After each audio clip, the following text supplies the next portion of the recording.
Hello beautiful people, গাছের নিচে দাঁড়িয়ে থেকে আকাশের দিকে তাকালে গাছগুলোকে যেমন দেখা যায় নিচ থেকে, সেটি আমি আমার আজকের পেন্টিংয়ে ফুটিয়ে তোলার চেষ্টা করব। প্রথমে wet and wet technique apply করে নীল রঙে রাঙিয়ে নিচ্ছি আমার আকাশটা।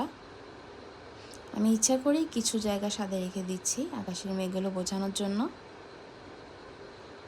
After that we have to let it dry. In the meantime আমি আমার পেন্টিংয়ের অন্যান্য কালারগুলি মিক্স করে বানিয়ে নিব।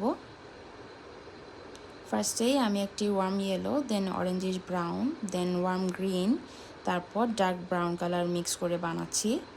এরপর কালারগুলো সোয়াচ করছি পেপারে। এটি আমার পেন্টিংয়ের কালার প্যালেট বেসিক্যালি। তারপর আমি গাছ আঁকা শুরু করছি। আমি ফোঁটা ফোঁটা ফোঁটা দিয়ে জাস্ট উপর থেকে নিচে চলে আসছি। উপরের দিকে সরু হবে, নিচের দিকে একটু চওড়া হবে।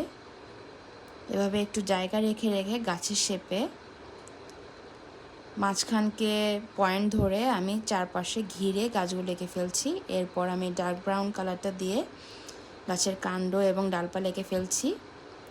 পাতার ফাঁকে ফাঁকে ডালপালা এবং কাণ্ড এইভাবে কালার করে নিতে হবে। হয়ে গেল আমার water colour perspective study. I hope you enjoy my painting. Thanks for watching.